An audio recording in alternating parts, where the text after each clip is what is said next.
Hey everyone, welcome to CLAT Point and let's start आज का the Hindu news discussion. चलिए शुरू करते हैं आज का जो न्यूज़पेपर है, जो भी इंपॉर्टेंट न्यूज़ है उसके बारे में। आगे हम बढ़ेंगे उससे पहले if you are preparing for CLAT और आप 2025 का क्लैट देना चाहते हैं तो हमारा टाइटन बैच है जिसमें आप एनरोल कर सकते हैं। If you are preparing for CLAT 2026 then हमारा प्रहार बैच है, आप उसमें एनरोल कर सकते हैं। इनकी डिटेल में आपको जानकारी हमारे वेबसाइट से मिल जाएगी, डिस्क्रिप्शन में लिंक है। साथ ही साथ if you are preparing for NLSAT और CLAT PG then also you can check our courses। अब देखो, सबसे पहली यहाँ पे जो न्यूज़ है ना, ये पॉलिटिकल न्यूज़ है, एग्जाम के पर्सपेक्टिव से नहीं है, लेकिन ठीक है, थोड़ा पढ़ लो देश दुनिया में क्या चल रहा है। Congress government fights for survival in Himachal Pradesh. तख्ता पलट होने की संभावना है हिमाचल प्रदेश में, लेट्स सी क्या होता है। PM Modi inaugurates country first indigenous hydrogen fuel self ferry. तो देखो, हाइड्रोजन फ्यूल मतलब जो फ्यूल यूज़ हो रहा है वो हाइड्रोजन फ्यूल हो रहा है। आपको पता है ये ग्रीन एनर्जी की तरफ एक कदम होता है हाइड्रोजन फ्यूल का यूज़ करना। फेरी मतलब आप समझ रहे हो, ऐसी जो छोटी छोटी नाव टाइप्स होती हैं जो लोगों को ले जाने में, लाने में, सामान लाने में काम में आती हैं। तो the vessel has been built at the Cochin Shipyard. The pilot vessel is 24 metre catamaran which can carry 50 passengers. It has also a fully air conditioned space for passengers. It will make urban mobility smooth and easy। देखो, आप में से बहुत सारे लोग बोलेंगे sir फेरी की कौन यात्रा करता है। अरे देखो यार, तुम और हम लोग जो है ना, हम लोग इंडिया बहुत डाइवर्स मतलब कंट्री है। तो पहले मुझे भी ये सब छोटा था मैं तो लगता था कि यार ये साउथ में क्यों नाव वाव का इतना फोटो वोटो दिखाई जाती है, क्या ही है। बट मैं बचपन की बता रहा हूँ, जब मैं केरला गया then I thought and I see कि क्या है एक्चुअल। देखो वहाँ पे ना आपको इस तरीके के मतलब जगहें मिलेंगी जहाँ पे बैक वाटर्स हैं और जहाँ पे लोग पानी के थ्रू ट्रैवल ही करते हैं। एक जगह है अलिप्पी, कभी यूट्यूब पे सर्च करिएगा। मतलब वो गांव का गांव वहाँ पे पानी के बीच में बसा हुआ है। वहाँ पे लोग जैसे मोटरसाइकिल कार नहीं रखते, वहाँ पे हर घर में नाव होती है और वो लोग अपनी नाव से एक दफा दूसरी जगह जाते हैं, बोट होती है। और सिर्फ अलिप्पी नहीं, एक कोच्चि में भी बैक वाटर्स हैं, वहाँ भी लोग ट्रैवल करने के लिए इसका यूज़ करते हैं। And there are lot of places in India जहाँ पे फेरी का यूज़ होता है। तो ये तो आपकी वैसे साउथ की बात थी, कोच्चि की बात थी। India ask US to pro Khalistan groups. तो इंडिया एंड यूएस का आपको पता है होमलैंड सिक्योरिटी डायलॉग चल रहे हैं न्यू दिल्ली के अंदर, तो वहाँ पे प्रो खालिस्तान ग्रुप्स पे प्रोब करने के लिए इंडिया ने यूएस से कहा है। Government bans 2 faction of Jammu and Kashmir outfit under UAPA. तो यूएपीए के तहत 2 faction of Jammu and Kashmir के आउटफिट्स के बैन कर दिए गए जो कि एग्जाम में आपसे नहीं पूछा जाएगा। मेंबर ऑफ घना पार्लियामेंट पास कंट्रोवर्शियल एंटी एलजीबीटीक्यू बिल। तो घना is one of the African countries जो एलजीबीटीक्यू कम्युनिटी के बिल्कुल अगेंस्ट में है और उसी के अगेंस्ट में इन्होंने बिल पास कर दिया है। Orlov sentencing is an attempt to silence Putin critics, Nobel body ने बोला है। तो आप ये देखिए, ओलेग ओर्लोव हैं और इन्होंने पुतिन जी के अगेंस्ट में क्रिटिसिज्म किया था against the Russia Ukraine war. तो अभी इनको सेंटेंस कर दिया गया है रशिया के अंदर, ठीक। इसके बाद देखिए, आज की एक और तगड़ी न्यूज़ है, वो है president appoints x supreme court जज अजय मानिकराव खानविलकर एज लोकपाल चेयरपर्सन। कल ही की ये न्यूज़ है। तो डिटेल में लोकपाल क्या होता है, लोकायुक्त क्या होता है, समझने की कोशिश करते हैं। एंड ये आपके नोटबुक में चला जाना चाहिए ये टॉपिक। बात शुरू होती है डेमोक्रेसी से। कोई भी डेमोक्रेसी होती है वो किस पर होती है? हमारे कॉन्स्टिट्यूशन के प्रीएम्बल में क्या लिखा है? We the people of India, right? तो डेमोक्रेसी को पावर कौन देता है? कौन पावर करता है? कौन सोवरेन है डेमोक्रेसी में? हम हैं। We the people of India. तो इसलिए डेमोक्रेसी क्या होती है? मेनली वेलफेयर ओरिएंटेड होती है। ये लोगों के भलों के लिए बनती है, ना कि कुछ लोगों के भलों के लिए। वेलफेयर ऑफ ऑल, है ना? वेलफेयर ऑफ ऑल की जब भावना रहेगी तो क्या रहेगा? गवर्नमेंट बनाई जाएगी, गवर्नमेंट की मशीनरी बहुत बड़ी होगी, ब्यूरोक्रेसी होगी, सिविल सर्विसेज होगा, जो ये सब काम करेगी, जो वी द पीपल को क्या करेगी? उनको गुड्स एंड सर्विस देगी। बट इस आइडिया में क्या होता है कि गवर्नमेंट और ब्यूरोक्रेसी बहुत बड़े पावरफुल हो जाते हैं, specially if the democracies are big. इनके पास पावर बहुत ज्यादा हो जाती है, इसलिए इट इज इंपॉर्टेंट कि इनको भी क्या ठहराया जाए? अकाउंटेबल ठहराया जाए। They need to be accountable. और इनको अकाउंटेबल ठहराने के लिए लोगों के पास एक तरीका होना चाहिए जहां वो अपनी ग्रीवियंस को रिड्रेस कर सके। मान लीजिए कि कोई गया उनकी कंप्लेंट लेके, बट वो कंप्लेंट सॉल्व नहीं हुई, तो एक जगह होनी चाहिए जहां वो इंसान अपनी ग्रीवियंस को रिड्रेस कर सके। उस ग्रीवियंस रिड्रेसल मैकेनिज्म को ही क्या बोलते हैं? ओम्बड्समैन। चलिए, हमारे कॉन्स्टिट्यूशन का आर्टिकल 38 इस चीज में, डीपीएसपी में, directive principle of state policy जो हमारी है भारतीय संविधान की, उसमें आर्टिकल 38 कहता है कि state to secure social order for promotion of welfare of the people. तो जो मैं वेलफेयर की बात कर रहा था, जो वेलफेयर ओरिएंटेशन है स्टेट का भारत में, वो हमारे कॉन्स्टिट्यूशन के अंदर ही लिखा है, और इसीलिए फिर आपकी ब्यूरोक्रेसी एक्सपैंड होती है। तो भारतीय कॉमन आदमी किसके बीच में फंसा हुआ है? यहाँ पे ये ब्यूरोक्रेट है, सिविल सर्वेंट, और यहाँ पे ये पॉलिटिशियन। तो इनको क्या करना जरूरी है? इनसे अगर इस इंसान को बचना है, अगर वी द पीपल की फीलिंग को बना के रखना है, तो इस इंसान को क्या चाहिए? एक ग्रीवियंस रिड्रेसल मैकेनिज्म होना चाहिए, जिसके द्वारा ये इनको अकाउंटेबल ठहरा सके, क्वेश्चन पूछ सके, अपनी प्रॉब्लम को वहां पे शेयर कर सके। इसीलिए कॉन्सेप्ट ऑफ क्या आता है? ओम्बड्समैन। ठीक। अभी ओम्बड्समैन को कैसे कई स्कॉलर्स ने डिफाइन किया, स्कॉलर का नाम जानना आपके लिए जरूरी नहीं है, बट कैसे डिफाइन किया है? Bulwark of the democratic government against the tyranny of the officialdom. Officialdom मतलब यही ब्यूरोक्रेट्स कह लीजिए। तो इन लोगों की जो टायरनी है, इन लोगों से जो बचाना है, किसको? डेमोक्रेटिक गवर्नमेंट को, वी द पीपल को। Then ombudsman as the institutionalised public conscience, कि ये ओम्बड्समैन जो होगा, ये इंस्टीट्यूशनलाइज करेगा पब्लिक के कॉन्शियंस को, जो हेल्प करेगा पब्लिक को अपने पोटेंशियल को रियलाइज करने के लिए, पब्लिक को अपनी ग्रीवियंस रिड्रेस करने के लिए। चलिए, अब बात आती है कि ओम्बड्समैन की पूरी दुनिया में बात कहां शुरू हुई? पूरी दुनिया में ओम्बड्समैन की बात शुरू हुई स्वीडन से। तो 1809 में स्वीडन में पहली बार ये ओम्बड्समैन का इंस्टीट्यूशन क्रिएट किया गया, एक ये मॉडल क्रिएट किया स्वीडन ने, है ना, यहाँ पे। और स्वीडन आपको पता है क्या है? टॉप की डेमोक्रेसी है, ह्यूमन डेवलपमेंट इंडेक्स टॉप पे है, ह्यूमन हैप्पीनेस इंडेक्स टॉप पे है। तो ये क्या है? स्कैंडिनेवियन कंट्री है, along with the Finland and the Norway. तो ये क्या कंट्री है? ये कंट्री जिनके ह्यूमन डेवलपमेंट इंडेक्स बहुत अच्छे हैं, corruption index, corruption perception index for example, आज हम डिस्कस करेंगे, ये बहुत लो है। उसके बाद आपका जो पहली कंट्री कॉमनवेल्थ की थी, वो क्या थी? न्यूजीलैंड, जिसने इसको कॉन्सेप्ट को अपनाया 1962 में, ओम्बड्समैन के कॉन्सेप्ट को। फिर धीरे धीरे बाकी कंट्रीज, बाकी डेमोक्रेसीज ने, यूके ने अपनाया, और धीरे धीरे वो भारत में भी आया। इंडिपेंडेंस के बाद भारत में भी बात चली कि भाई हमारे यहाँ भी इस तरीके का ओम्बड्समैन होना चाहिए। इसके लिए भारतीय सरकार क्या अपॉइंट करती है? एक ARC, administrative reform commission. First administrative reform commission 1966 में सेटअप किया गया। सेकेंड एआरसी आपने सुना होगा, बहुत फेमस है, इसकी रिकमेंडेशंस बहुत बहुत इंपॉर्टेंट होती हैं। सेकेंड एआरसी कब चलाया गया? 2005 में।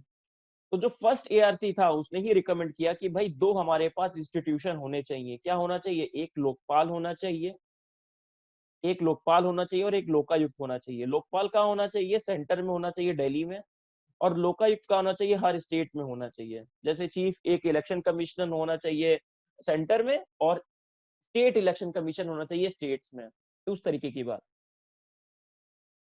सेकेंड, ये रिकमेंडेशन किसका था? पहले एडमिनिस्ट्रेटिव रिफॉर्म कमीशन का। अब खुद सोचिए उन्होंने कैसे कैसे लोकायुक्त को क्या क्या पावर दी होंगी। अगर ये जो लोकपाल या लोकायुक्त बनेंगे, उनको क्या पावर दी होंगी, क्या उनके सिग्निफिकेंस होगी, या क्या उनके उनको मतलब कैरेक्टरिस्टिक्स होंगे? सोचिए आप खुद। पहली बार उनको किसको अकाउंटेबल ठहराना है? सिविल सर्वेंट्स और पॉलिटिशियंस को, जो स्पेशली जो एग्जीक्यूटिव के पार्ट है। तो अगर वो क्या होने चाहिए? इन लोगों से इनका कोई मतलब नहीं होना चाहिए, मतलब कि वो नॉन पॉलिटिकल होने चाहिए। उनके अपॉइंटमेंट में इंटरफेरेंस ज्यादा नहीं होना चाहिए, पॉलिटिकल अपॉइंटमेंट्स नहीं होने चाहिए, वरना वो अकाउंटेबल कैसे ठहराएंगे? प्लस लोकपाल और लोकायुक्त को अगर आपको पावर देनी है, तो उनके पास इंफ्रास्ट्रक्चर होना चाहिए, अच्छे लोग होने चाहिए, उनके पास पावर होनी चाहिए कि वो प्रोसिक्यूशन शुरू कर सके, है ना, वो इन्वेस्टिगेशन अच्छे से करवा सके। सो यही बात है एआरसी ने बोली। इन्होंने कई चीजों के बारे में बोला कि लोकायुक्त के पास लो, या लोकपाल है, लोकायुक्त के पास ये पावर वो पावर होनी चाहिए। अगेन टू रिटरेट, लोकपाल कहाँ पे होता है? सेंटर में। और लोकायुक्त कहाँ होता है? स्टेट्स में। तो देखिए इन्होंने ऐसी ही बातें की कि भाई इन लोगों को इंडिपेंडेंस और इम्पार्शियलिटी होनी चाहिए, नॉन पॉलिटिकल होना चाहिए, इनका हाईएस्ट जुडिशियल ऑफिस फंक्शनरी के बराबर का स्टेटस होना चाहिए, इनके पास डिस्क्रिशनरी हो फील्ड होनी चाहिए जहां पे ये इनजस्टिस, करप्शन, फेवरेटिज्म को रोक सकें, और भी बातें इन्होंने की गई। उनको कोई भी पैसे से कोई एडवांटेज नहीं मिलना चाहिए इस एग्जीक्यूटिव गवर्नमेंट से। जब ऐसी बातें आएंगी तो लोकपाल क्या कर पाएगा, लोकपाल या लोकायुक्त क्या कर पाएंगे, बहुत इंडिपेंडेंटली फंक्शन कर पाएंगे, जो कि एक अच्छी बात है। That's a good thing. भाई उन्होंने रिकमेंड तो कर दिया सेकंड फर्स्ट एआरसी ने, और भारतीय सरकार ने इवेंचुअली ये रिकमेंडेशन मान भी लिया। ठीक है भाई, हम करेंगे इसको, we will do it, recommendation is accepted. But भारतीय सरकारों ने ओवर द पीरियड कई सारे लेजिस्लेशंस लेकर आए लोकपाल बनाने के लिए, बट कोई पास नहीं हुआ। सेंट्रल गवर्नमेंट की बात है, लेजिस्लेशन आते थे, पास नहीं हो पाते थे किसी भी कारण से, क्योंकि यहाँ पे क्या है, उनको इंडिपेंडेंट हराने की बात है। आप खुद समझिए, एग्जीक्यूटिव खुद लाके लेजिस्लेचर ला रहा है कि मुझे अकाउंटेबल ठहराओ, मैं करप्शन नहीं करूंगा, तो थोड़ा सा तो दिक्कत होगा ना, कॉन्फ्लिक्ट ऑफ इंटरेस्ट तो है ही है ना। करंट सिचुएशन भारत की, अगर करप्शन में मेजर करनी है तो क्वालिटेटिवली हम कैसे मेजर करते हैं, क्वांटिटेटिवली हम मेजर करते हैं करप्शन परसेप्शन इंडेक्स से। तो 2017 में भारत की रैंक थी 81, 2018 में रैंक आई 82, और अभी 2019 में रैंक है 80। तो आप ऐसे याद रखिए कि 80 में अराउंड घूम रहे हैं हम। तो ये कोई बहुत अच्छी रैंक नहीं है इंडिया की परसेप्शन इंडेक्स में। एक तो ये दिखाता है कि भारत को क्यों एक करप्शन एंटी करप्शन मेजर या एंटी करप्शन क्रूसेड होना चाहिए था। और इसी के लिए आपको याद होगा, बहुत फेमस आंदोलन हुआ था अन्ना हजारे का, इंडिया अगेंस्ट करप्शन, आपको याद होगा। स्वामी अग्निवेश हैं, किरण बेदी हैं, कितने सारे लोग हैं, अन्ना हजारे हैं, है ना। अन्ना हजारे मूवमेंट टाइम के टॉप 10 न्यूज स्टोरी बने थे 2011 के। जितना बड़ा प्रोटेस्ट शाहीन बाग का हुआ था, शायद उससे बड़ा प्रोटेस्ट और उससे ज्यादा सपोर्ट मीडिया का आपके इस प्रोटेस्ट को मिला, जिसने आपकी सेकंड यूपीए गवर्नमेंट को अल्टीमेटली गिरा भी दिया, मतलब उसकी पॉपुलैरिटी बहुत कम कर दी, और उसी के साथ मोदी जी सत्ता में भी आए। तो अन्ना हजारे मूवमेंट किस बात पे फोकस था, अन्ना हजारे मूवमेंट इसी बात पे फोकस था कि हमें चाहिए एक जन लोकपाल, हमें चाहिए एक जन लोकपाल, हमें चाहिए करप्शन से मुक्ति। अब आप देखेंगे कि 2013 में हमारी रैंक और भी पुअर थी, 94 थी। तो सिचुएशन तो थोड़ी इंप्रूव हुई है, क्योंकि आपका 2013 में जन लोकपाल का एक्ट आया, उसके बाद हमने बहुत ट्रांसपेरेंसी के मेजर लिए, वो बात ठीक है। बट स्टिल लोकपाल आया आपका 2013 में, जैसे आपके जो इंडिया अगेंस्ट करप्शन के बाद आपने पुश किया इन्होंने, और पार्लियामेंट में ये बिल पास हुआ। कौन सा bill, Lokpal and Lokayukta bill 2013। 2013 में ये एक्ट पास हुआ। जब ये एक्ट पास होगा तो दो बॉडी बनाई गई, लोकपाल एंड लोकायुक्त, और ये दोनों क्या होंगी, कॉन्स्टिट्यूशनल नहीं स्टैट्यूटरी बॉडी होंगी। क्यों, क्योंकि इनको एक एक्ट के अंतर्गत लाया गया है, ना कि एक कॉन्स्टिट्यूशन के अंदर। कॉन्स्टिट्यूशन में तो लिखा नहीं है ना, ये तो एक एक्ट के अंदर है, इसलिए स्टैट्यूटरी बॉडी है। ये काम क्या करेंगी, ये फंक्शन करेंगे एज एन ओम्बड्समैन। अच्छा, ओम्बड्समैन जो है ना, ये वर्ड ओम्बड से बना है, ये वर्ड क्या है, स्वीडिश वर्ड है, स्वीडिश, क्योंकि स्वीडन में पहली बार आया था, और इसका मतलब होता है पब्लिक रिप्रेजेंटेटिव। ठीक है, और ये क्या करेगा ombudsman, it will inquire into the allegation of the corruption against the certain public functionary and for the related matter. ये परफॉर्म करेगा, ये इंक्वायर करेगा करप्शन एक्ट के लिए, ये पब्लिक फंक्शनरी की, भाई को करप्शन एक्ट कर रहा है तो उस पर एलिगेशन है, लोगों ने कंप्लेंट की, या इन्होंने सुओ मोटो लिया। सुओ मोटो मतलब कि लोकपाल या लोकायुक्त बैठे हैं, इन्होंने खुद देखा कि देखो ये करप्शन हो रहा है, उन्होंने खुद से केस उठा लिया, उसको बोलते हैं डिस्क्रिशनरी पावर। तो उसमें वो केस पे कार्य करेंगे। चलो, तो ये बात तो हो गई। बट क्या 2013 के एक्ट के आने के बाद ही ये सब बात शुरू हुई, आंसर है नहीं। आपका स्टेट्स में, अब हम लोकायुक्त पे आ जाते हैं, स्टेट्स में जहां लोकायुक्त की बात चल रही है, उन्होंने आपका 2013 से पहले बहुत सारे स्टेट्स ने ऑलरेडी लोकायुक्त अपॉइंट कर रखे थे। जैसे फॉर एग्जांपल सबसे पहला स्टेट उड़ीसा था, 1970 में उन्होंने लोकायुक्त बना लिया। केरला का मॉडल बहुत फेमस है, केरला और कर्नाटका का, इन्होंने 1985 और 1999 में अपना अपना लोकायुक्त बना लिया। बट 2013 के आने के बाद एक सेंटर से लॉ पास हुआ, और उस लॉ के पास होते ही वो क्या बन गई, एक इंस्टीट्यूशनलाइज मैकेनिज्म बन गया, और हर स्टेट को अब लगाना पड़ा। इस सब 2013 के पहले क्या था, हर स्टेट के पास डिस्क्रिशन था कि लगाओ और चाहे ना लगाओ, वो आपकी आपकी कन्वीनियंस के हिसाब से है। बट 2013 के बाद आपका ये लागू हो गया और हर स्टेट को अब लोकायुक्त लगाना ही लगाना पड़ेगा। कहने की बात ये है। अब लेकिन अगर हम अभी गोवा की सिचुएशन की बात करें, पहले हम ये बात करते हैं। अच्छा, ये जो अब हम लोकायुक्त पे ही हैं, from state to state Lokayukta की पावर वेरी करती है। जैसे power to investigate let's say, तो Lokayukta for example most of the state में लोकायुक्त कंप्लेंट से अपना can initiate the investigation either on the complaints और सुओ मोटो। खुद से भी कर सकते हैं सुओ मोटो, जैसा मैंने आपको बताया, या कंप्लेंट आने के बाद। बट कई स्टेट्स में उनको ये पावर नहीं दी गई है, suo motu power. Uttar Pradesh, Himachal Pradesh, Assam जैसे स्टेट्स में। तो यहाँ पे मैंने जैसा बोला कि हर स्टेट टू स्टेट में बहुत वैरी करता है। किसी स्टेट में इन्वेस्टिगेशन की पावर दी गई है सुओ मोटो, किसी में नहीं दी गई है। सिमिलरली किसी स्टेट में चीफ मिनिस्टर को इंक्लूड किया गया है और किसी स्टेट में चीफ मिनिस्टर को प्रोसेसिंग करप्शन के एलिगेशन में इंक्लूड नहीं किया गया है। तो थोड़ा स्कोप ऑफ इन्वेस्टिगेशन भी हर स्टेट का अलग और अलग है। इसीलिए जब आप देखेंगे कि गोवा का जो लोकायुक्त थे मिस्टर मिश्रा, ये कहते हैं कि भाई जैसा केरल और कर्नाटका में होता है, अगर वैसी पावर दी होती तो थोड़ा बेटर और होता, बट हमें तो वो भी पावर नहीं दी गई। इसलिए बात करते हैं गोवा के लोकायुक्त की। गोवा के लोकायुक्त बहुत पहले बन गए थे, इस 2013 के एक्ट से पहले। ये करीब 2003 में इसकी परिकल्पना की गई और 2011 में ये फाइनली इंट्रोड्यूस कर दिया गया। इसको कर्नाटका और केरल के मॉडल पे बनाया गया, बट उसके कई प्रोविजन थे, उनको डाइल्यूट कर दिया गया। ये हम देखेंगे वो। ठीक है, तो ये थी आपकी गोवा के लोकायुक्त की स्टोरी। और आप अगर ओवरऑल लोकायुक्त देखेंगे, और ये स्टोरी है 2018 की।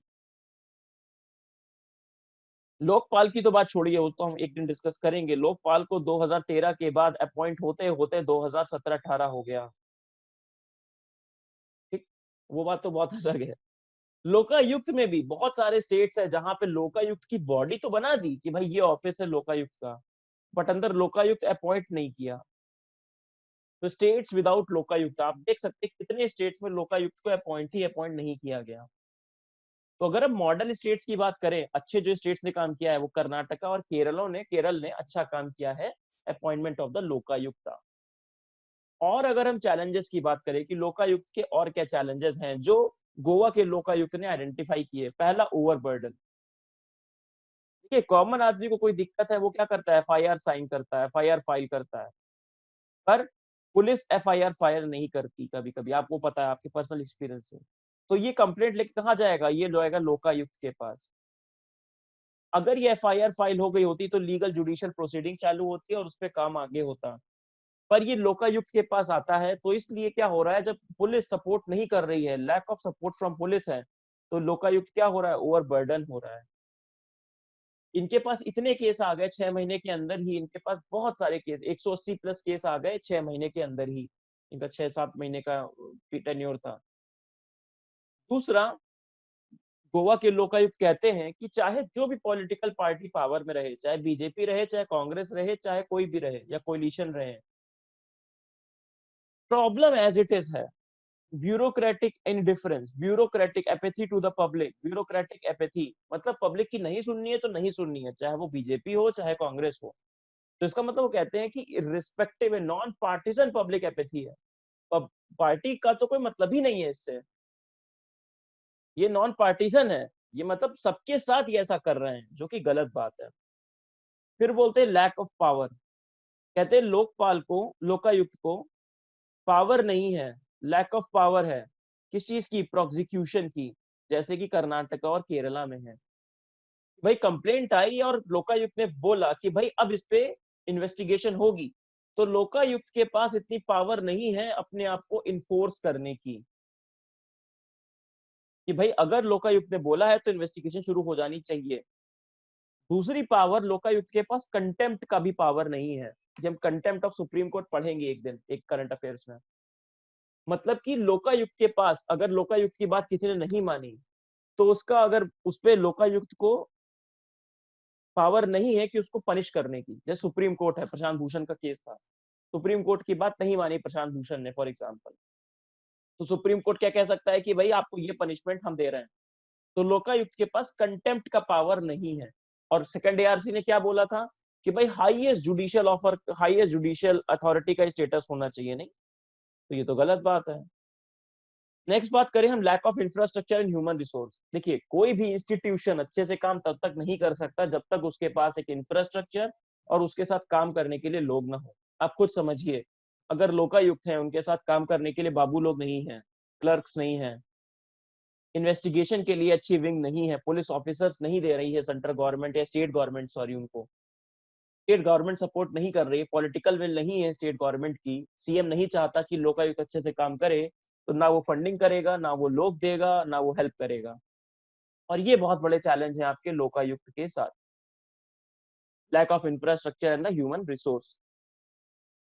इसलिए लोकायुक्त, आपके गोवा के लोकायुक्त बोलते भी हैं कि भाई ये तो धृतराष्ट्र और गंधारी की तरह ये सीन हो गया कि बस ऐसे बैठे रहो।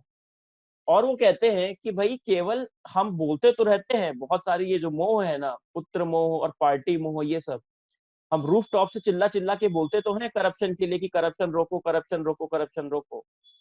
बट अगर जब उनको रियल में इरेडिकेशन करने की बात आती है तो हम केवल लिप सर्विस देते हैं, हम बस बोल देते हैं, उसके अलावा कुछ नहीं करते हैं। अब ये इशारा किसकी तरफ था ये नहीं पता, बट ये इशारा बेसिकली पॉलिटिशियंस की तरफ था, जो बात करते हैं कि नहीं करप्शन, करप्शन नहीं, करप्शन ये, करप्शन वो, but ultimately they do not do anything to help out to weed out corruption. वो करप्शन को इरेडिकेट करने में, वीड आउट करने में कोई हेल्प नहीं करते हैं। ये बहुत सारे केस देते हैं, गोवा के सीएम का केस देते हैं कि उन्होंने रिपोर्ट नहीं मांगी इनकी, इन्होंने रिपोर्ट सबमिट की अपनी गवर्नर को, उस रिपोर्ट को रिजेक्ट कर दिया, और बहुत सारे केसेस। हमें उसमें नहीं जाना है, हमें समझना है कि पॉइंट ऑफ लोकायुक्त के चैलेंजेस क्या हैं, और इसको दूर करने के लिए खुद स्टेप्स भी बताते हैं। जैसे कि पहली बात, give the power of prosecution, मतलब अगर लोकायुक्त ने ऑर्डर दिया तो वो मैंडेटरीली फॉलो होना चाहिए। अगर फॉलो नहीं हुआ तो कनेक्शन में क्या है, कंटेम्प्ट का पावर भी होना चाहिए, कि कंटेम्प्ट मतलब कि पनिश कर सके, he is able to punish the other one, people, officials, कि मेरी बात क्यों नहीं मानी। और इंस्टीट्यूशनल सपोर्ट होना चाहिए, चाहे वो पॉलिटिकल विल से हो और चाहे वो पुलिस से हो। तो इंस्टीट्यूशनल सपोर्ट होगा तभी लोकायुक्त अच्छे से परफॉर्म कर सकते हैं, otherwise Lokayukta will remain a very weak institution.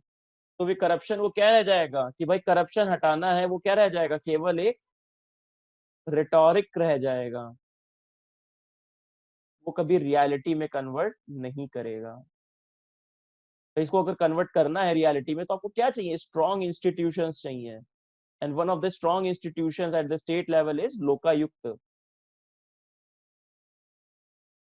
और इसको आपने जब डिसएम्पावर कर रखा है तो आप कैसे करप्शन को वीट आउट करोगे, ठीक है। सो इसी के साथ हम अपना आज का सेशन फिनिश करते हैं। आपको ये पीडीएफ अपने फ्लैट पॉइंट के टेलीग्राम चैनल पे मिल जाएगा। आई होप आप हमारे करंट अफेयर्स एंजॉय कर रहे होंगे। नेक्स्ट सेशन हम करेंगे प्रिसीजन फार्मिंग पे, ठीक है। सो मैं आपको एक सेशन एडवांस में बता दूंगा। तो नेक्स्ट सेशन करेंगे प्रिसीजन फार्मिंग पे। सो मिलते हैं आप सबसे नेक्स्ट सेशन में। Thank you everyone, bye bye.